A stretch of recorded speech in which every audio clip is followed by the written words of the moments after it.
SSC GD batch के लिए कोई वीडियो लेकर के आओ। हाँ, 1 जून से मैंने आपको बता चुका हूँ और मैं वीडियो इसलिए नहीं ला रहा हूँ ताकि जिन बच्चों का एग्ज़ाम है वो तसल्ली पूर्वक अपना एग्ज़ाम करते रहें, क्योंकि 30 मई तक एग्ज़ाम है। और मैं आपसे एक और सबमिशन करना चाहूँगा कि बहुत सारे बच्चों के मन में क्योंकि एसएससी की लगातार खबरें देख करके तो मन मायूस होता है, स्पेशली उन बच्चों का जो इनका भी एग्ज़ाम बाकी है, जो एग्ज़ाम दे करके आ गए हैं, कि कहीं एसएससी जीडी कैंसिल हुआ क्या एसएससी जीडी साफ सुथरा हो रहा है क्या, कहीं ऐसा तो नहीं है नकल वाले हमारी सीट खा जाएंगे।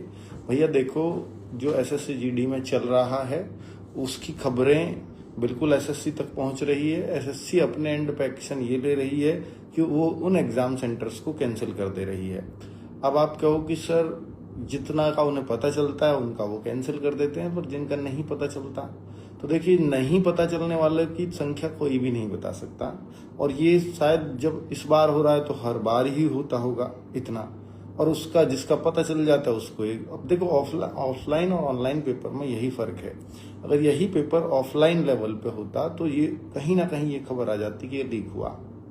ऑनलाइन पेपर में लीक वाली खबर आती ही नहीं है, और ऑनलाइन के पेपर इस वजह से रद्द होते ही नहीं है कभी, कि जब तक कोई मास स्केल पे ये ऐसा ना पकड़ा जाए कि भाई यहाँ इतनी संभावना है। क्योंकि कोर्ट जाकर के भी कुछ प्रूफ नहीं है हम लोगों के हाथ में, कि बस हम पुलिस की जो खबरें हैं, जो उन्होंने पुलिस ने कुछ एसटीएफ ने जो खोजबीन के निकाला है उसके आधार पर, तो वो भी हमारे पास सबूत नहीं होता, एसटीएफ के पास है। एसटीएफ सबमिट कर रहा होगा एसएससी को, तो ये एसएससी को एक्शन लेना चाहिए इस पर, जो भी कुछ वो एक्शन लें अभी। मतलब इस बात का, क्योंकि कोर्ट में जाकर के कोई परिणाम मिलने वाला है नहीं। कोर्ट मांगता है सबूत। हम कहेंगे पेपर लीक हुआ है तो सबूत लाइए कि जी एरिया क्वारी की कटिंग इसमें आए इतने सारे लोगों ने, और इतनी 100 से ज्यादा लैब में इसके कनेक्शंस थे, तो वो प्रूफ में नहीं माना जाता है ना।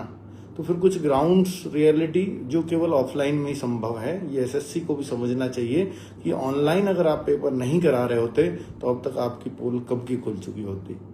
तो ऑनलाइन में ये सबसे बड़ा झमेला है। और आपने देखा कि नीट को ऑफलाइन था, अब ऑनलाइन आगे से घोषणा कर दी उसकी भी शिक्षा मंत्री जी ने, जबकि ऑनलाइन में तो अब ऐसा होगा पता ही नहीं चलेगा होगा भी घपला या नहीं। मतलब ये तो पेपर के स्कैम को छुपाने का सबसे आसान तरीका कि पेपर को ऑनलाइन कर दो। यूपी में देखो कि ऑनलाइन हुआ था, ऑनलाइन में घपलेबाजी दिखी। उन्होंने बहुत सारे बच्चों का